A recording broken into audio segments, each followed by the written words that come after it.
My father built everything we owned on a handshake. No lawyer.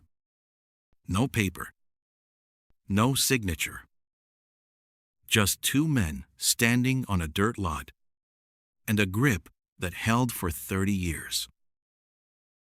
I grew up believing that was the honest way to do business.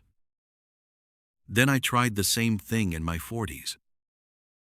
And one handshake nearly cost me this house, my savings, and a friend I'd known since I was 9. Nobody ever explained the difference to me. So tonight, I will. Stay with me, because by the end, you'll understand the one thing my generation knew by instinct, and why it quietly stopped being true. It's not in any textbook, but it's written into every family that ever lost something they didn't have to. Let me take you back to 1961. My father's name was Raymond. He was 26, just married, with $400 to his name and a used flatbed truck with a cracked windshield. There was a man in our town everybody called Walt. He owned a small gravel yard and needed someone to haul. The two of them stood by that truck on a Saturday morning, talked for maybe 20 minutes, and shook hands. That was the whole contract. Half the hauling, half the profit. No paper changed hands. And here's the part that sounds impossible today. It worked. For 30 years, it worked. They built that little gravel yard into the business that put shoes on my feet, paid for my schooling, and kept the lights on through 2 recessions. My father and Walt never signed a single document, and neither one of them ever cheated the other. Not once. For a long time, I thought that was because they were just better men than we are now. But that's not it. That's not it at all. That handshake didn't hold because of who they were. It held because of 3 things standing behind it. 3 things I didn't even know were there until they were gone. The first was reputation. In a town of 2,000 people, your word was the only credit score you had. If Walt had cheated my father, every man at the feed store would have known by Sunday, and no one would have done business with him again. Your name was your collateral. The second was witnesses. When those 2 shook hands, 3 other men were standing right there. A deal made in the open, in front of people who'd remember it, has a backbone. Everybody saw it. Everybody could vouch for it. And the third was memory. A town that stayed put. The same people, the same church, the same diner, for 50 years. A promise couldn't disappear, because the people who heard it never moved away. That's what made a handshake strong. Not magic, not better character, just a world that remembered everything. Now, here's where it gets personal. Because I inherited my father's faith in the handshake, but I didn't inherit his world. And nobody warned me that the rules had changed underneath my feet. In 2009, a friend of mine, I'll call him Dale, because he's still alive and this isn't about shaming him, came to me with an idea. We'd known each other since the 3rd grade.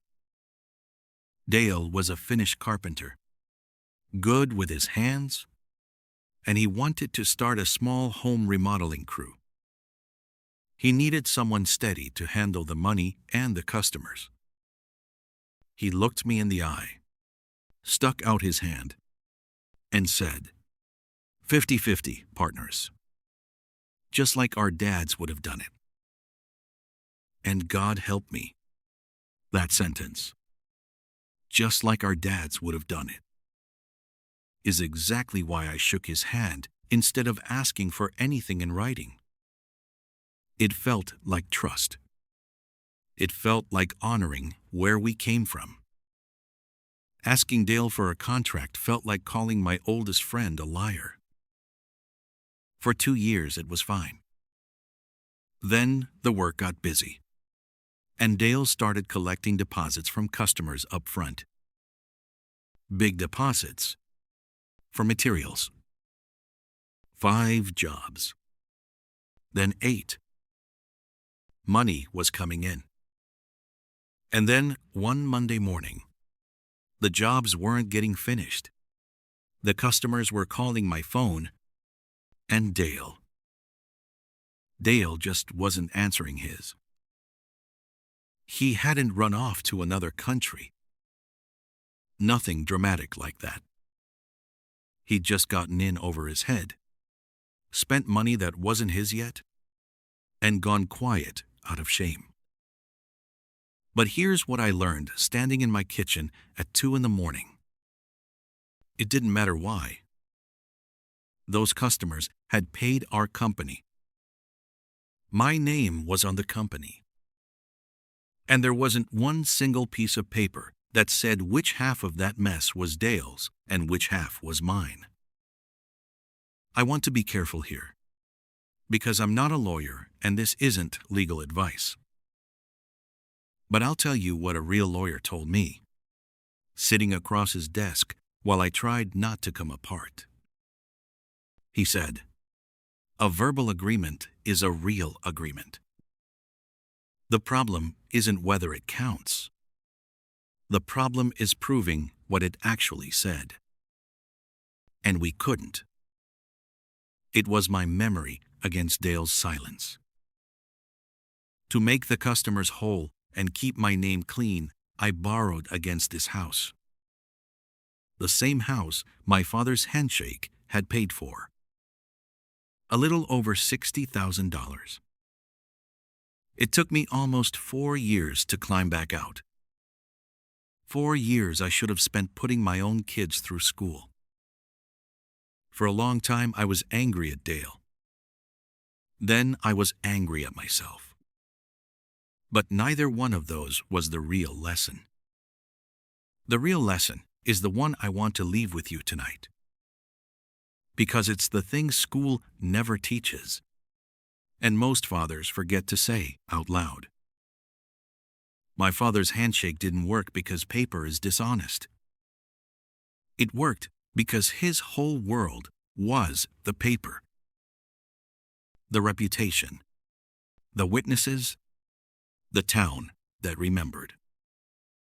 All of that did the job a written contract does today. When that world disappeared, the handshake didn't become noble. It became naked. And I trusted a naked promise to hold up $60,000. So here's the thing I wish somebody had told me at 25.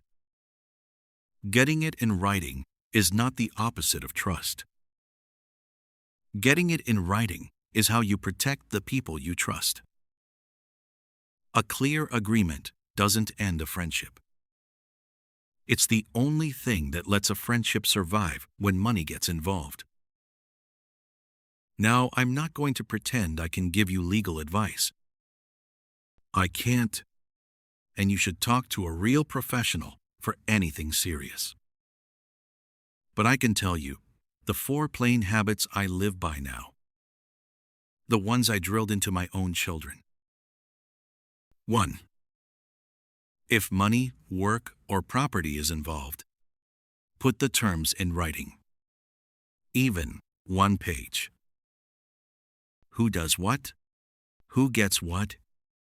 And what happens if it falls apart? You're not insulting anybody. you're respecting them. 2. Understand that a verbal deal can still bind you. People think nothing was signed means nothing counts. That's backwards. You can absolutely be on the hook for a handshake. You just can't prove your side of it. So write it down to protect yourself, not to trap the other person. 3. Never mix your name with someone else's money unless you can survive losing all of it. If you wouldn't hand them the cash and walk away, don't put your name behind it either. 4. Keep a record. A text message, an email, a note with a date. The world doesn't remember for you anymore the way my father's town did. So you have to be your own witness now. You remember at the start I said one handshake built our family and one almost destroyed it. Here's the truth I finally made peace with. They were the same handshake. The exact same gesture. The only thing that changed was the world standing behind it. My father's world held his promise up. Mine let it fall. Dale paid me back. Eventually. A little at a time. We're not partners anymore, but we're still friends. And you know what finally made that possible? 2 years ago, we sat down and we wrote it down. On paper. What he owed and when. The thing I was once too proud to ask for is the thing that saved the friendship I almost lost. So if you take one thing from an old man tonight, let it be this. Honor your handshake. But write it down anyway. Not because people are worse than they used to be, but because the world stopped remembering for us.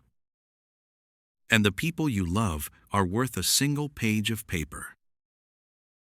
If this reached you tonight, do me a favor. Pass it on to somebody who's about to shake on something big. And tell me down in the comments, was your family a handshake family too? Subscribe if you want more of what school never got around to teaching. I'll keep telling you the things I wish somebody had told me. Take care of your people.